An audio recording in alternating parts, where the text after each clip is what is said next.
हाँ आगे की सीट में रखवा दो या पीछे ही रखवा दो, पीछे आ जाएगा ना, पीछे रख दे। Hello guys, welcome to my YouTube channel.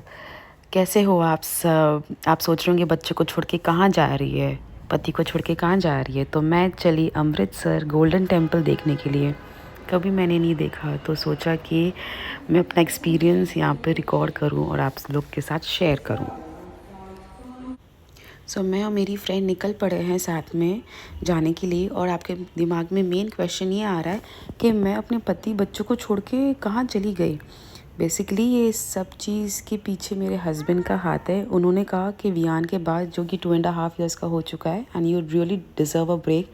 आप किधर बाहर नहीं गए हो, मैं बच्चों को संभालूंगा। मैं सबसे पहले ये अपोज में थी कि अयान तो चलो 7 ईयर्स का है, मेरा वियान 2.5 ईयर्स का है। वो अभी भी मेरे ऊपर सोता है। लाइक उसको फील टच चाहिए। हालांकि ब्रेस्ट मिल्क बंद कर दिया है बट स्टिल उसको वो चाहिए। तो कैसे रह पाएगा, कैसे सो पाएगा? उसको कभी मैं छोड़ के कभी गई नहीं हूँ। मतलब मैक्स टू मैक्स मैं 1 सुबह गई और दोपहर शाम तक आ गई। कभी मैंने नाइट में उसको किधर छोड़ा नहीं है। बट उन्होंने बोला मैं संभाल पाऊँगा, एंड आप किधर बाहर नहीं गए हो तो आपको एक ब्रेक बनता ही है। उन्होंने बहुत मुझे बोला, बहुत समझाया। तब जाके मैं और मेरी फ्रेंड ने ये डिसाइड किया कि हम वो जगह जाएंगे जो आपने भी नहीं देखी, मैंने भी नहीं देखी। That is golden temple. वहाँ पे हम एक्सप्लोर करेंगे। मेरी मम्मी भी, हालांकि इसके पीछे इतनी बड़ी स्ट्रॉन्ग लेडी है, she is like please go, I will take care of your kids. मगर मैंने ऐसा किया कि मैंने दोनों बच्चों में से एक बच्चे, अयान रह गया मनोज के पास और वियान रह गया मेरी मॉम के पास, ताकि मनोज पे भी पूरा बर्डन ना आए ना मेरी मॉम पे पूरा बर्डन आए। हालांकि बर्डन नहीं, but is just taking care. तो फिर मैं निकली सुबह सुबह 5 बजे, क्योंकि 7 बजे का मेरा था, फ्लाइट थी। अभी ये मैं पहले दिल्ली जा रही हूँ। दिल्ली के थ्रू मैं ट्रेन लूँगी और गोल्डन टेम्पल जाऊँगी। दिल्ली क्यों जा रही हूँ? मुझे एक दिन का काम था और उसके बाद दूसरे दिन मॉर्निंग वहाँ से ट्रेन लिया और मैं वहाँ से, उसके बाद ट्रेन शताब्दी आपको अमृतसर पहुँचा देती है।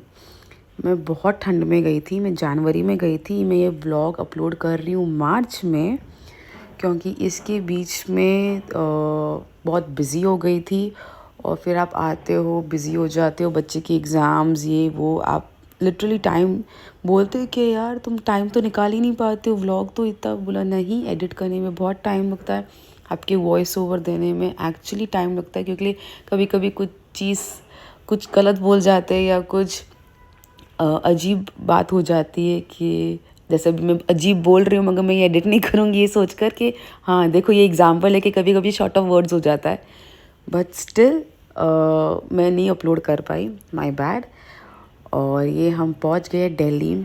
2 डिग्री था, 2 डिग्री, मुंह से धुएं निकल रहे थे। बच्चों को बहुत मिस कर रही थी। हर 2 घंटे में फ़ोन कर रही थी, हर घंटे।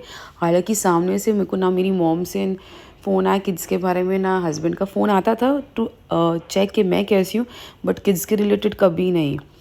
और वियान को तो मैं देख ही नहीं पाई, क्योंकि अगर मैं वीडियो कॉल पे वियान को देखती हूँ तो वो रो पड़ता। तो मुझे वो स्ट्रेस मेरी मॉम को देना नहीं था। अभी मैं मेट्रो में पहुँची हूँ दिल्ली के। तो ये ऐसी दिखती है इनकी मेट्रो, जो स्टेशन के सामने ही है। मतलब स्टेशन क्या, वो एयरपोर्ट के सामने ही है मेट्रो। और हम सुलभ टॉयलेट कॉम्प्लेक्स तक पहुंच गए हैं। ये पता नहीं क्या था। ये नेक्स्ट डे है अमृतसर का। जब हम जाने लगे हैं ट्रेन से, फॉग देखिए, ये वाकई में फॉग था।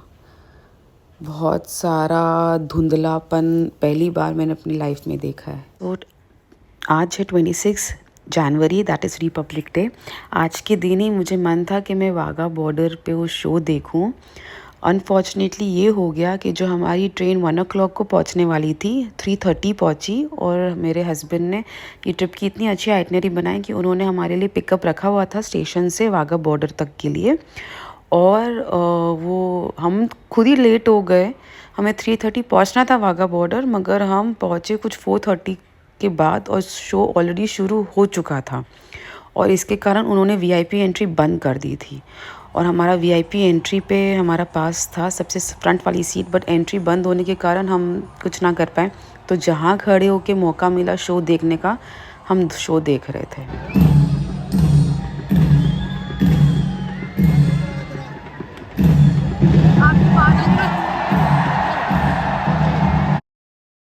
मेरे को इतना एंजाइटी था कि मैं आ तो गई शो देखने, अपनी जगह तो बना ली, बट मैं वापस जाऊंगी इतनी भीड़ में, धक्का मुक्की में मैं कैसे मैनेज करूंगी। फिर मैंने सोचा पहले शो देखते, फिर 1 घंटे के बाद डिसाइड करेंगे कैसे जाना है, धीरे धीरे करके चले जाएंगे। बट बहुत मज़ा आया।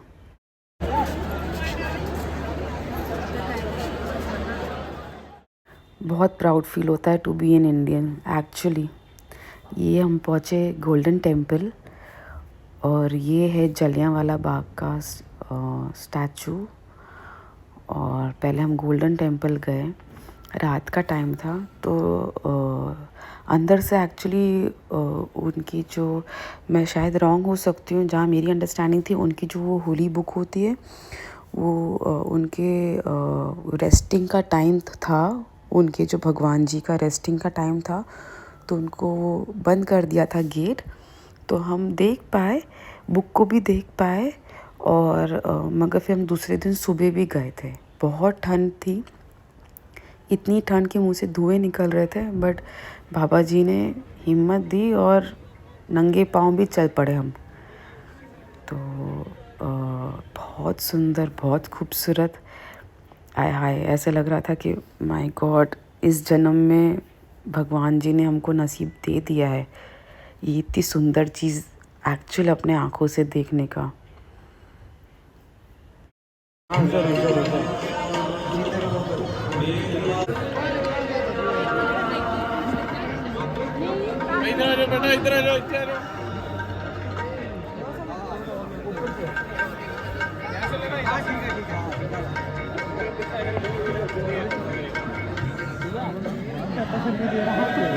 तसल्ली का ही खेल है सर, तसल्ली का ही खेल है।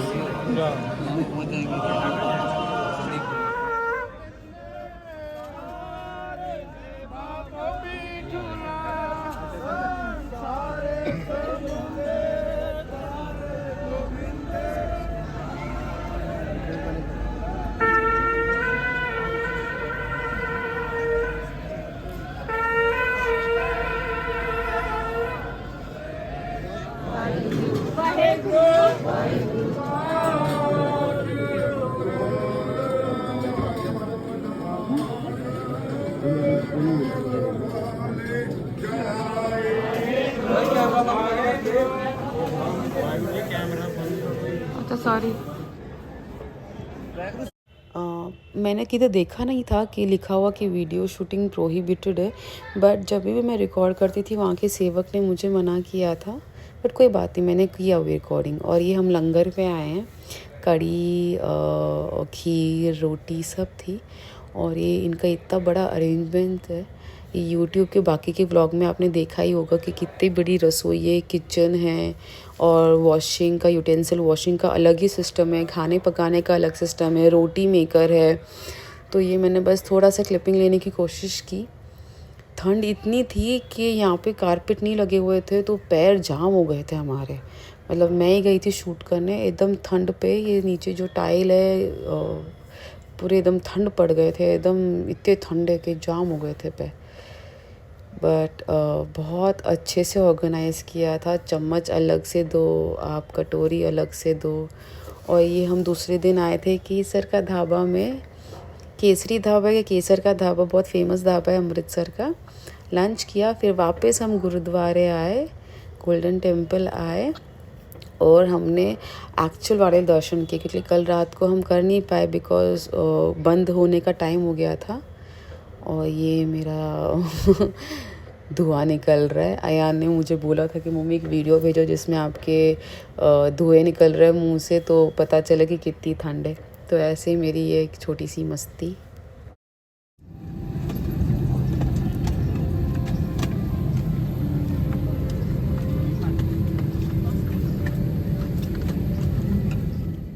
तो ये था मेरे अमृतसर का व्लॉग।